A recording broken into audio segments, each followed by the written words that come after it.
The Miraculous Picture. Nathaniel Hawthorne. Introductory. And when, and where, do you think we find the children next? No longer in the winter time, but in the merry month of May. No longer in Tanglewood playroom, or at Tanglewood fireside, but more than halfway up a monstrous hill, or a mountain, as perhaps it would be better pleased to have us call it. They had set out from home with the mighty purpose of climbing this high hill, even to the very tip-top of its bald head. To be sure, it was not quite so high as Chimborazo, or Montana Blink, and was even a good deal lower than Old Greylock. But, at any rate, it was higher than 1,000 anthillocks, or 1,000,000 of mole hills, and, when measured by the short strides of little children, might be reckoned a very respectable mountain. And was Cousin Eustace with the party? Of that you may be certain, else how could the book go on a step further? He was now in the middle of the spring vacation, and looked pretty much as we saw him 4 or 5 months ago, except that, if you gazed quite closely at his upper lip, you could discern the funniest little bit of a moustache upon it. Setting aside this mark of mature manhood, you might have considered Cousin Eustace just as much a boy as when you first became acquainted with him. He was as merry, as playful, as good-humored, as light of foot and of spirits, and equally a favorite with the little folks, as he had always been. This expedition up the mountain was entirely of his contrivance. All the way up the steep ascent, he had encouraged the elder children with his cheerful voice, and when Dandelion, Cowslip, and Squash Blossom grew weary, he had lugged them along, alternately, on his back. In this manner, they had passed through the orchards and pastures on the lower part of the hill, and had reached the wood, which extends thence towards its bare summit. The month of May, thus far, had been more amiable than it often is, and this was as sweet and genial a day as the heart of man or child could wish. In their progress up the hill, the small people had found enough of violets, blue and white, and some that were as golden as if they had the touch of Midas on them. That sociablest of flowers, the little Hawthornia, was very abundant. It is a flower that never lives alone, but which loves its own kind, and is always fond of dwelling with a great many friends and relatives around it. Sometimes you see a family of them, covering a space no bigger than the palm of your hand, and sometimes a large community, whitening a whole tract of pasture, and all keeping one another in cheerful heart and life. Within the verge of the wood there were columbines, looking more pale than red, because they were so modest, and had thought proper to seclude themselves too anxiously from the sun. There were wild geraniums, too, and 1,000 white blossoms of the strawberry. The trailing arbutus was not yet quite out of bloom, but it hid its precious flowers under the last year's withered forest leaves, as carefully as a mother bird hides its little young ones. It knew, I suppose, how beautiful and sweet-scented they were. So cunning was their concealment, that the children sometimes smelt the delicate richness of their perfume, before they knew whence it proceeded. Amid so much new life, it was strange and truly pitiful to behold, here and there, in the fields and pastures, the hoary periwig of dandelions that had already gone to seed. They had done with summer before the summer came. Within those small globes of winged seeds it was autumn now. Well, but we must not waste our valuable pages with any more talk about the springtime and wild flowers. There is something, we hope, more interesting to be talked about. If you look at the group of children, you may see them all gathered around Eustace Bright, who, sitting on the stump of a tree, seems to be just beginning a story. The fact is, the younger part of the troop have found out that it takes rather too many of their short strides to measure the long ascent of the hill. Cousin Eustace, therefore, has decided to leave Sweet Fern, Cowslip, Squash Blossom, and Dandelion, at this point, midway up, until the return of the rest of the party from the summit. And because they complain a little, and do not quite like to stay behind, he gives them some apples out of his pocket, and proposes to tell them a very pretty story. Hereupon they brighten up, and change their grieved looks into the broadest kind of smiles.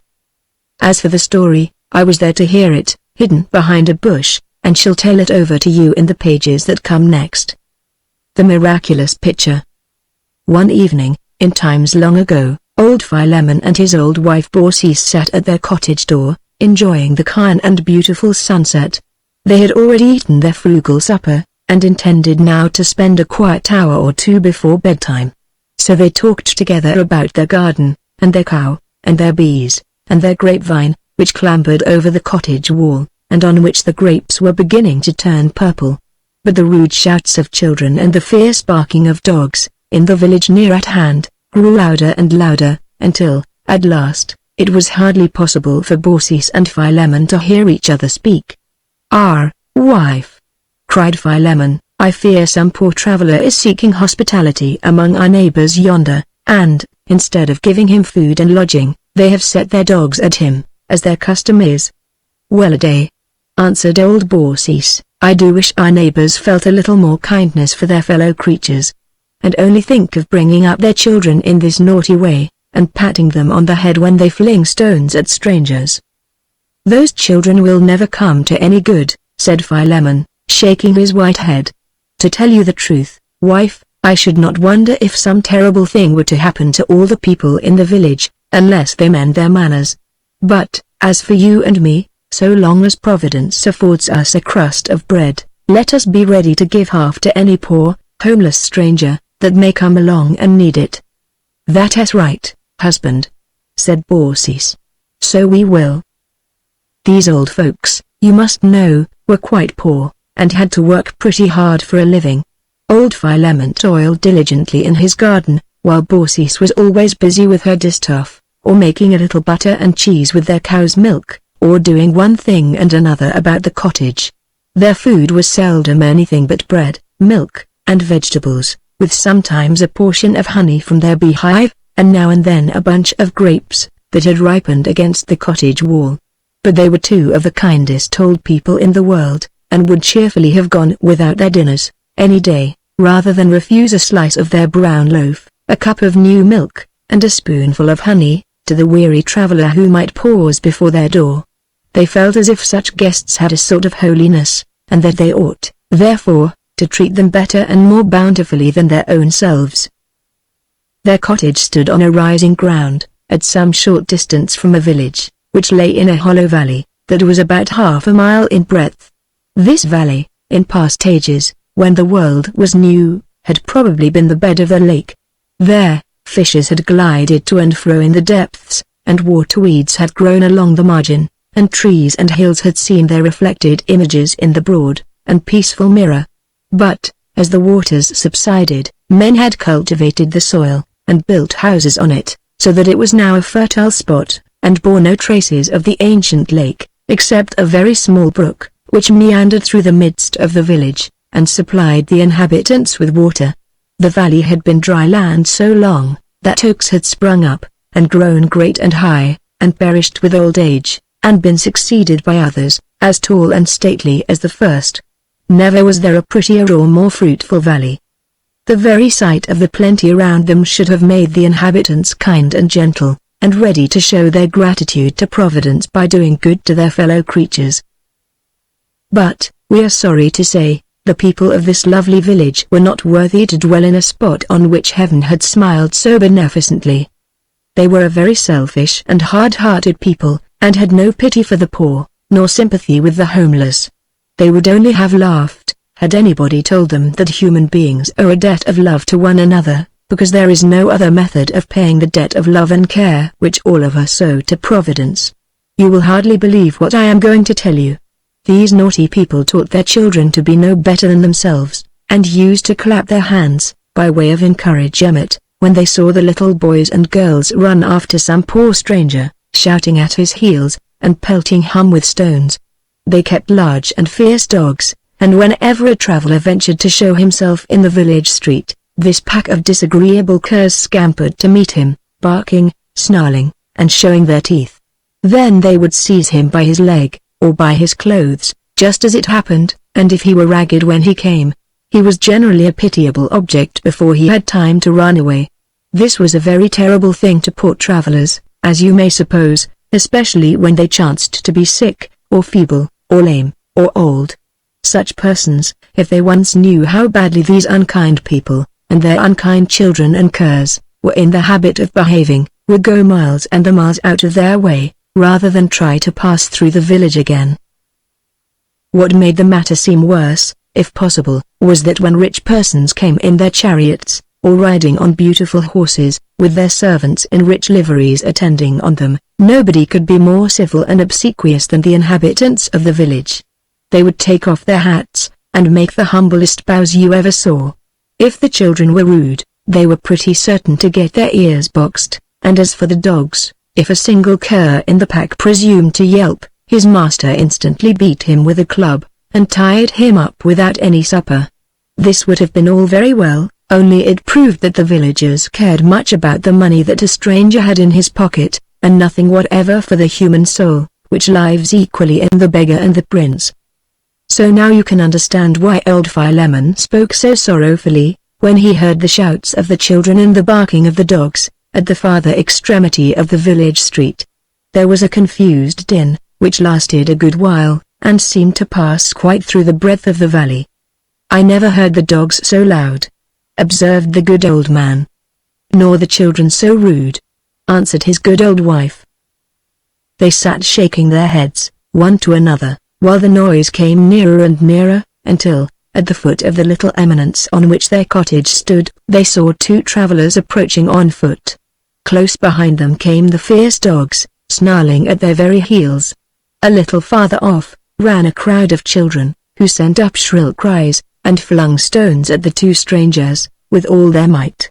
Once or twice, the younger of the two men, he was a slender and very active figure, turned about, and drove back the dogs with a staff which he carried in his hand. His companion, who was a very tall person, walked calmly along, as if disdaining to notice either the naughty children, or the pack of curs, whose manners the children seemed to imitate. Both of the travelers were very humbly clad, and looked as if they might not have money enough in their pockets to pay for a night's lodging. And this, I am afraid, was the reason why the villagers had allowed their children and dogs to treat them so rudely. "Come, wife," said Philemon to Baucis, "let us go and meet these poor people. No doubt, they feel almost too heavy-hearted to climb the hill." "Go you and meet them," answered Baucis, "while I make haste within doors, and see whether we can get them anything for supper. A comfortable bowl of bread and milk would do wonders towards raising their spirits." Accordingly, she hastened into the cottage. Philemon, on his part, went forward, and extended his hand with so hospitable an aspect that there was no need of saying what nevertheless he did say, in the heartiest tone imaginable, "Welcome, strangers. Welcome." "Thank you," replied the younger of the two, in a lively kind of way, notwithstanding his weariness and trouble. "This is quite another greeting than we have met with yonder, in the village. Pray, why do you live in such a bad neighborhood?" "Ah," observed old Philemon, with a quiet and benign smile, "Providence put me here, I hope, among other reasons, in order that I may make you what amends I can for the inhospitality of my neighbors." "Well said, old father," cried the traveler, laughing, "and, if the truth must be told, my companion and myself need some amends. Those children, the little rascals, have bespattered us finely with their mud ball, and one of the curs has torn my cloak, which was ragged enough already. But I took him across the muzzle with my staff, and I think you may have heard him yelp, even thus far off." Philemon was glad to see him in such good spirits, nor, indeed, would you have fancied, by the traveler's look and manner, that he was weary with a long day's journey, besides being disheartened by rough treatment at the end of it.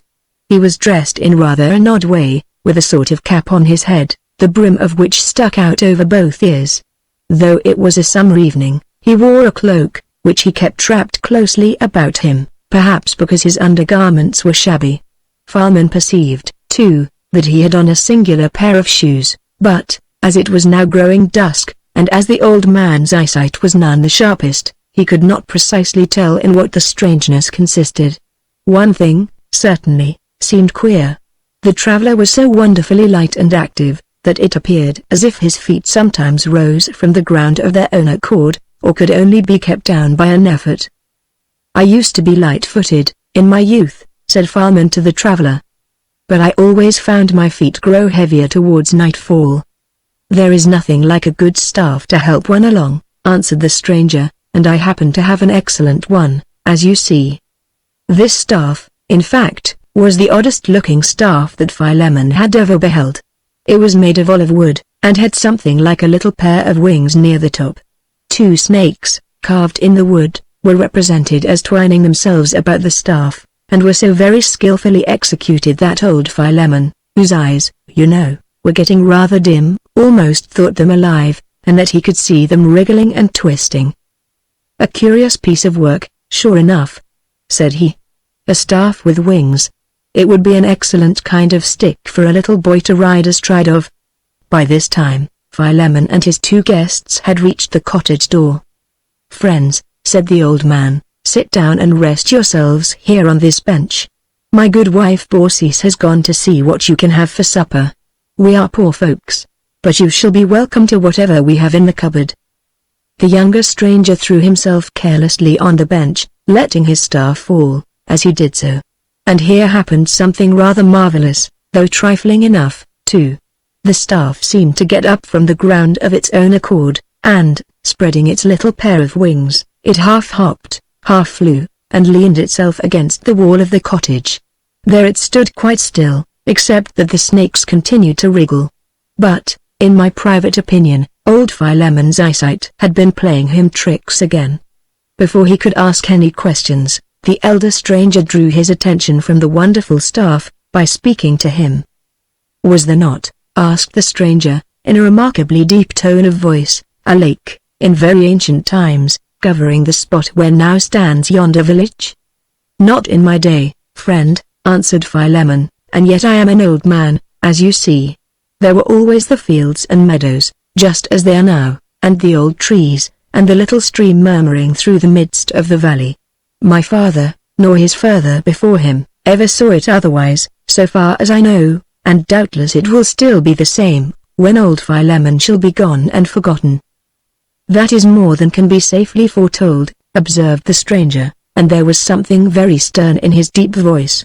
He shook his head, too, so that his dark and heavy curls were shaken with the movement. "Since the inhabitants of yonder village have forgotten the affections and sympathies of their nature, it were better that the lake should be rippling over their dwellings again." The traveler looked so stern, that Philemon was really almost frightened, the more so, that, at his frown, the twilight seemed suddenly to grow darker, and that, when he shook his head, there was a roll as of thunder in the air. But, in a moment afterwards, the stranger's face became so kindly and mild, that the old man quite forgot his terror. Nevertheless, he could not help feeling that this elder traveler must be no ordinary personage, although he happened now to be attired so humbly, and to be journeying on foot.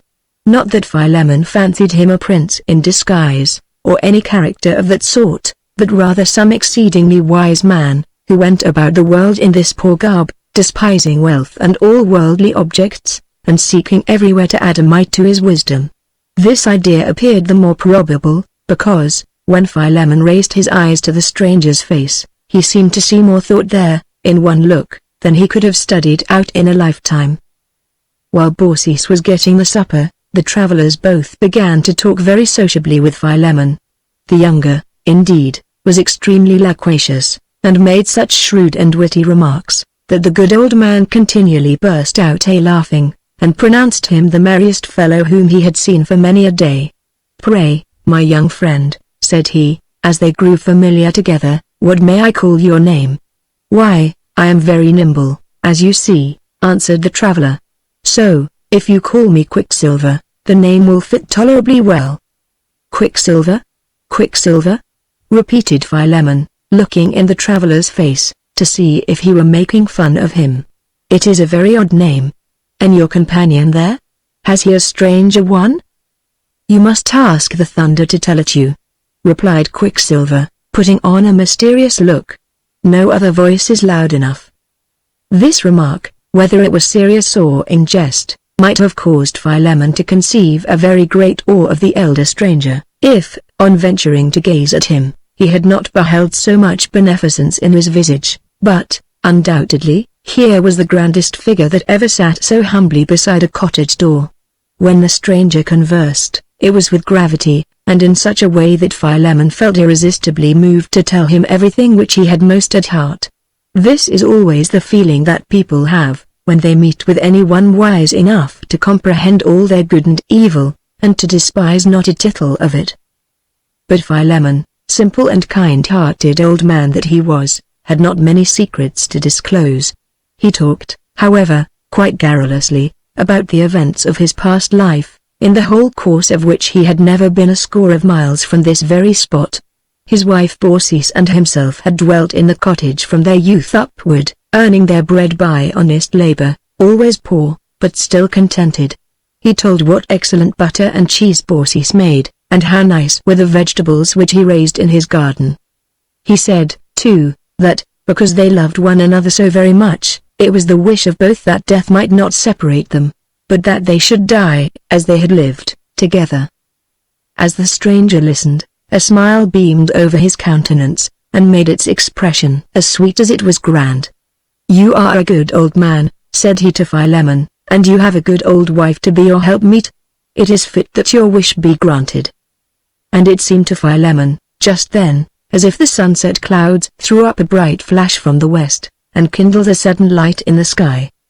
Baucis had now got supper ready, and, coming to the door, began to make apologies for the poor fare which she was forced to set before her guests. "Had we known you were coming," said she, "my good man and myself would have gone without a morsel, rather than you should lack a better supper. But I took the most part of today's milk to make cheese, and our last loaf is already half eaten. Ah me! I never feel the sorrow of being poor, save when a poor traveler knocks at our door." "All will be very well, do not trouble yourself, my good dame," replied the elder stranger, kindly. "An honest, hearty welcome to a guest works miracles with the fare, and is capable of turning the coarsest food to nectar and ambrosia." "A welcome you shall have," cried Baucis, "and likewise a little honey that we happen to have left, and a bunch of purple grapes besides." "Why, Mother Baucis, it is a feast," exclaimed Quicksilver, laughing, "an absolute feast. And you shall see how bravely I will play my part at it. I think I never felt hungrier in my life." "Mercy on us," whispered Baucis to her husband.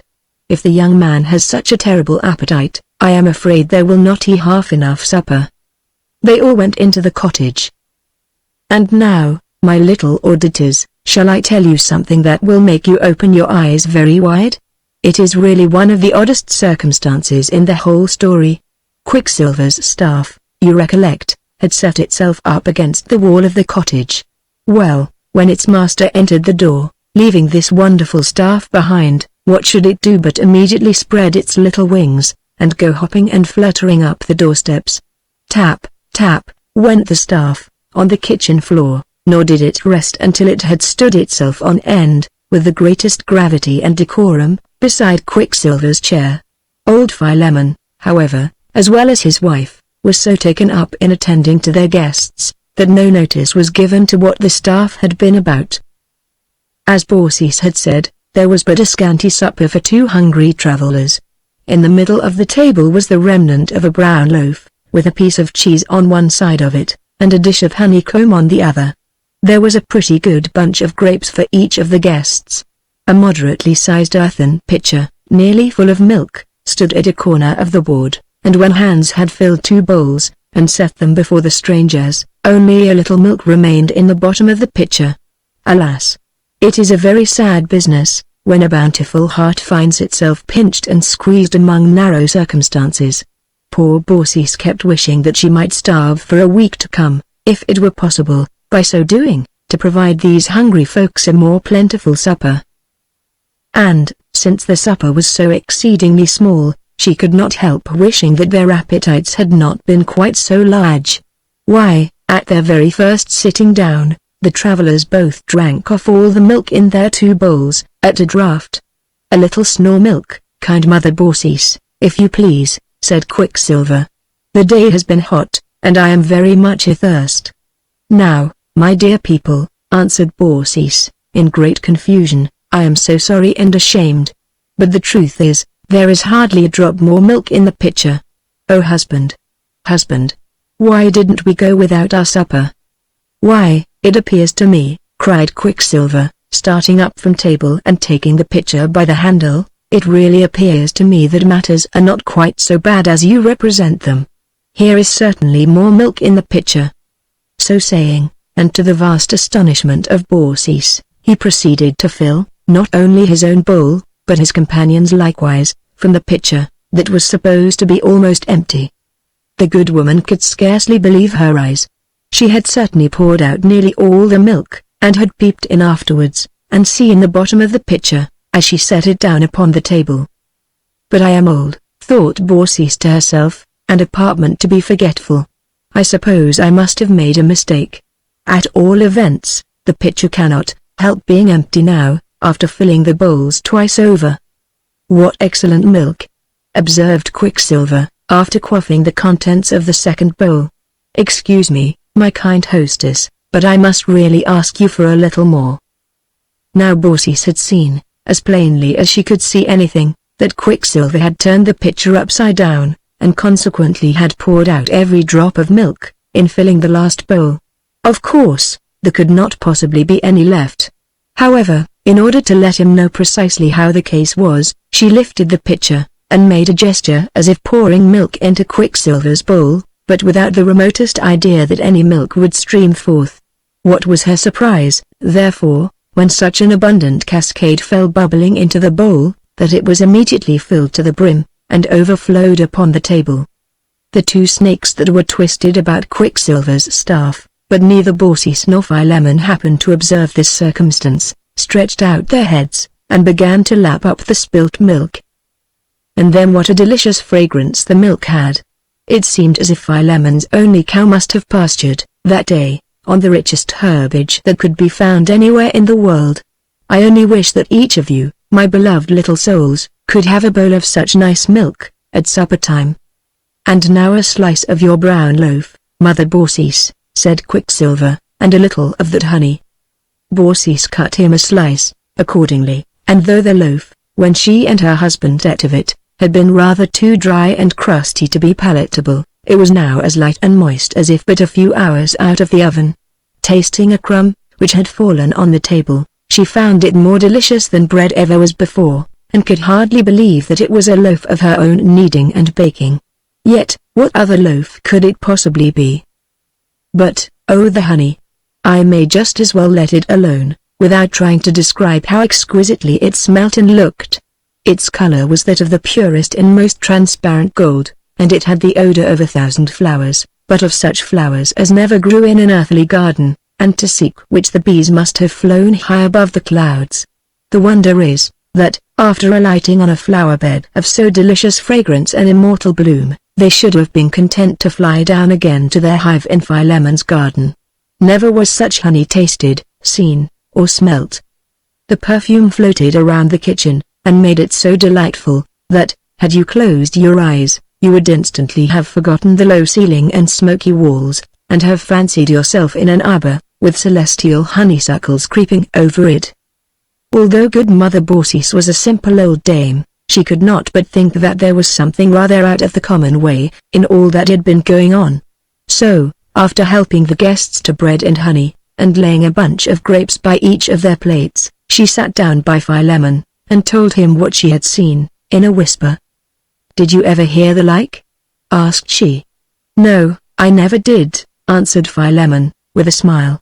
"And I rather think, my dear old wife, you have been walking about in a sort of a dream. If I had poured out the milk, I should have seen through the business, at once. There happened to be a little more in the pitcher than you thought, that is all." "Ah, husband," said Baucis, "say what you will, these are very uncommon people." "Well, well," replied Philemon, still smiling, "perhaps they are. They certainly do look as if they had seen better days, and I am heartily glad to see them making so comfortable a supper." Each of the guests had now taken his bunch of grapes upon his plate.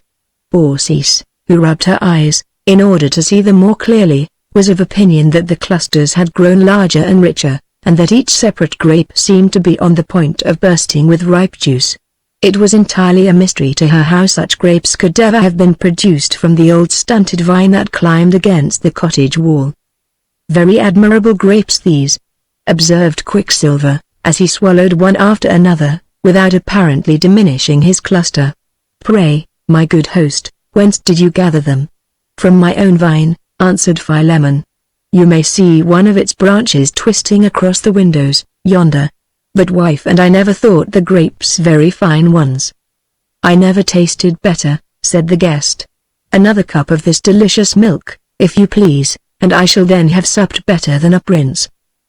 This time, old Philemon bestirred himself, and took up the pitcher, for he was curious to discover whether there was any reality in the marvels which Baucis had whispered to him. He knew that his good old wife was incapable of falsehood, and that she was seldom mistaken in what she supposed to be true, but this was so very singular a case, that he wanted to see into it with his own eyes. On taking up the pitcher, therefore, he slyly peeped into it, and was fully satisfied that it contained not so much as a single drop. All at once, however, he beheld a little white fountain, which gushed up from the bottom of the pitcher, and speedily filled it to the brim with foaming and deliciously fragrant milk. It was lucky that Philemon, in his surprise, did not drop the miraculous pitcher from his hand. "Who are ye, wonder-working strangers?" cried he, even more bewildered than his wife had been. "Your guests, my good Philemon, and your friends," replied the elder traveler, in his mild, deep voice, that had something at once sweet and awe-inspiring in it. "Give me likewise a cup of the milk, and may your pitcher never be empty for kind Baucis and yourself, any more than for the needy wayfarer." The supper being now over, the strangers requested to be shown to their place of repose. The old people would gladly have talked with them a little longer, and have expressed the wonder which they felt, and their delight at finding the poor and meager supper prove so much better and more abundant than they hoped. But the elder traveler had inspired them with such reverence, that they dared not ask him any questions. And when Philemon drew Quicksilver aside, and inquired how under the sun a fountain of milk could have got into our old earthen pitcher, this latter personage pointed to his staff. "There is the whole mystery of the affair," quoth Quicksilver, "and if you can make it out, I'll thank you to let me know. I can't tell what to make of my staff. It is always playing such odd tricks as this, sometimes getting me a supper, and, quite as often, stealing it away. If I had any faith in such nonsense, I should say the stick was bewitched."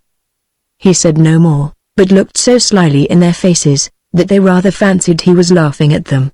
The magic staff went hopping at his heels, as Quicksilver quitted the room. When left alone, the good old couple spent some little time in conversation about the events of the evening, and then lay down on the floor, and fell fast asleep. They had given up their sleeping room to the guests, and had no other bed for themselves, save these planks, which I wish had been as soft as their own hearts. The old man and his wife were stirring, betimes, in the morning, and the strangers likewise rose with the sun, and made their preparations to depart. Philemon hospitably entreated them to remain a little longer, until Baucis could milk the cow, and bake a cake upon the hearth, and, perhaps, find them a few fresh eggs, for breakfast. The guests, however, seemed to think it better to accomplish a good part of their journey before the heat of the day should come on. They, therefore, persisted in setting out immediately, but asked Philemon and Baucis to walk forth with them a short distance, and show them the road which they were to take. So they all four issued from the cottage, chatting together like old friends. It was very remarkable indeed, how familiar the old couple insensibly grew with the elder traveler, and how their good and simple spirits melted into his, even as 2 drops of water would melt into the illimitable ocean. And as for Quicksilver, with his keen, quick, laughing wits, he appeared to discover every little thought that but peeped into their minds, before they suspected it themselves. They sometimes wished, it is true, that he had not been quite so quick-witted, and also that he would fling away his staff, which looked so mysteriously mischievous, with the snakes always writhing about it. But then, again, Quicksilver showed himself so very good-humored, that they would have been rejoiced to keep him in their cottage, staff, snakes, and all, every day, and the whole day long. "Army!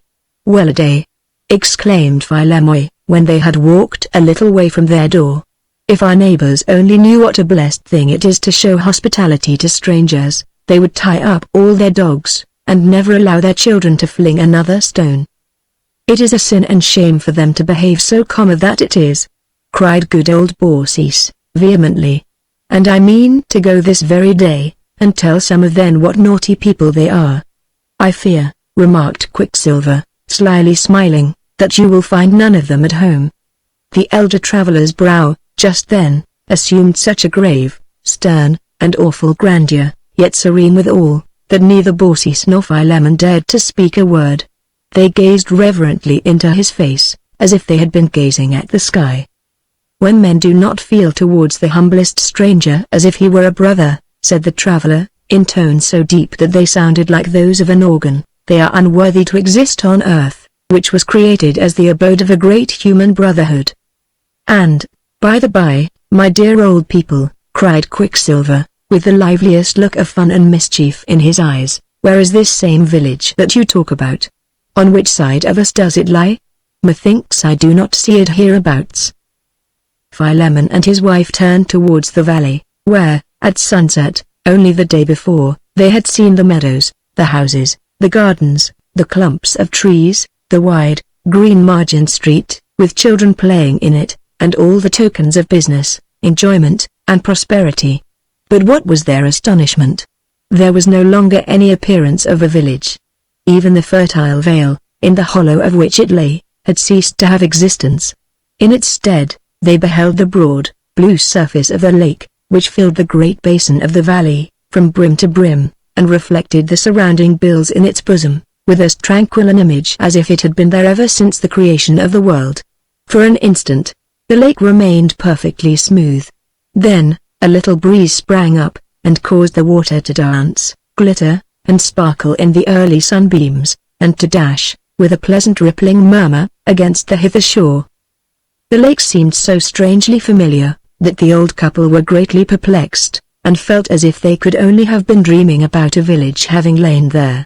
But, the next moment, they remembered the vanished dwellings, and the faces and characters of the inhabitants, far too distinctly for a dream. The village had been the yesterday, and now was gone. "Alas!"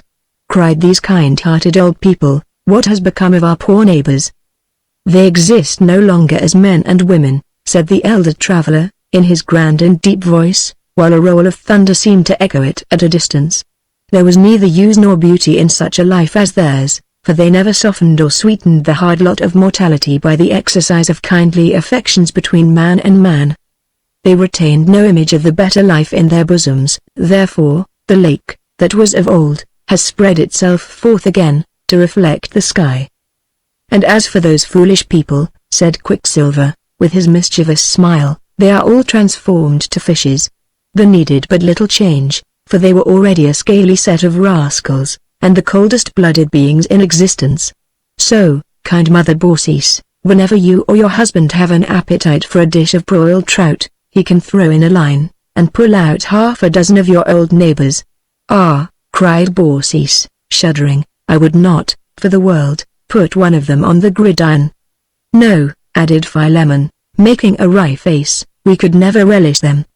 "As for you, good Philemon," continued the elder traveler, "and you, kind Baucis, you, with your scanty means, have mingled so much heartfelt hospitality with your entertainment of the homeless stranger, that the milk became an inexhaustible fount of nectar, and the brown loaf and the honey were ambrosia.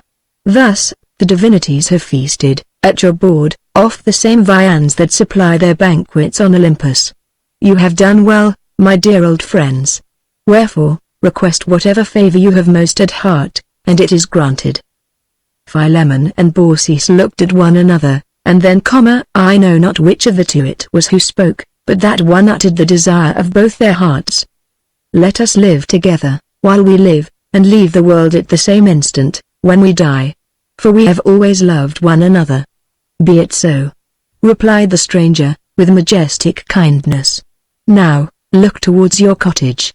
They did so.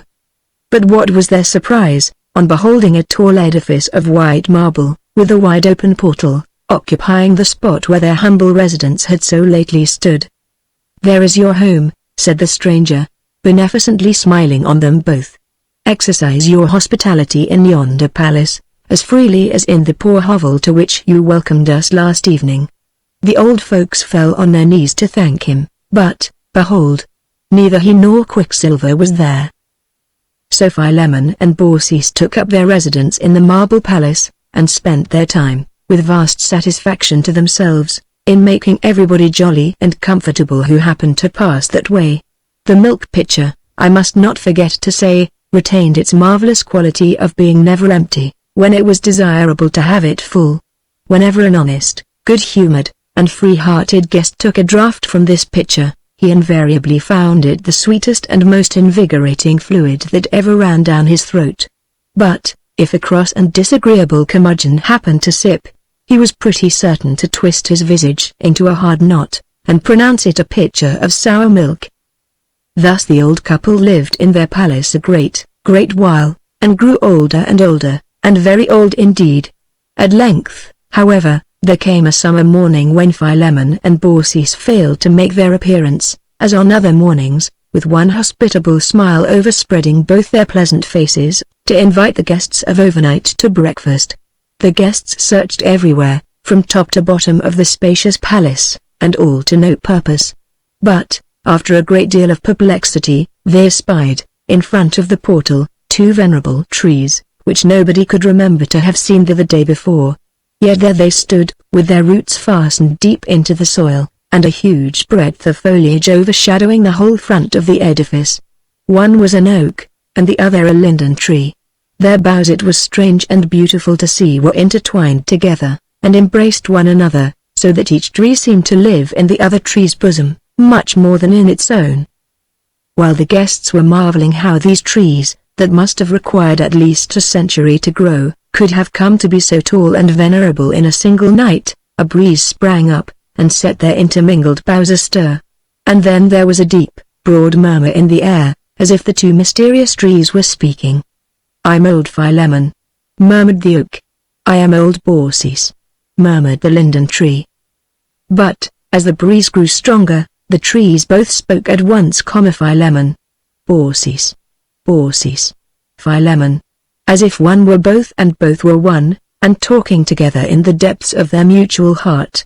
It was plain enough to perceive that the good old couple had renewed their age, and were now to spend a quiet and delightful 100 years or so, Philemon as an oak, and Baucis as a linden tree. And oh, what a hospitable shade did they fling around them!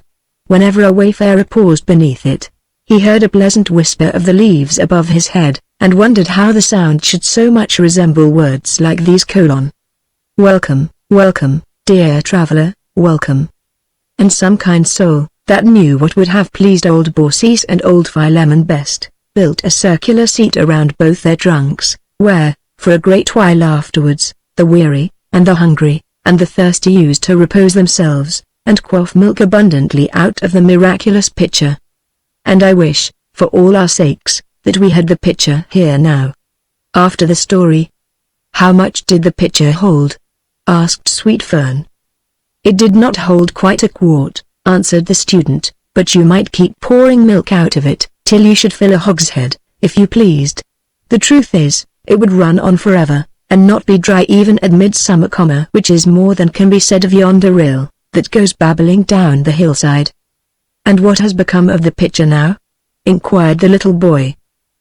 "It was broken, I am sorry to say, about 25,000 years ago," replied Cousin Eustace. "The people mended it as well as they could, but, though it would hold milk pretty well, it was never afterwards known to fill itself of its own accord. So, you see, it was no better than any other cracked earthen pitcher." "What a pity!" cried all the children at once. The respectable dog Ben had accompanied the party, as did likewise a half-grown Newfoundland puppy, who went by the name of Bruin, because he was just as black as a bear.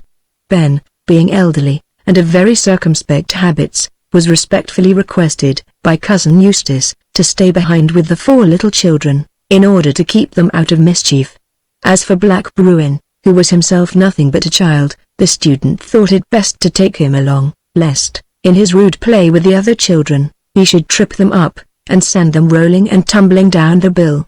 Advising Cowslip, Sweet Fern, Dandelion, and Squash Blossom to sit pretty still, in the spot where he left them, the student, with Primrose and the elder children, began to ascend, and were soon out of sight among the trees.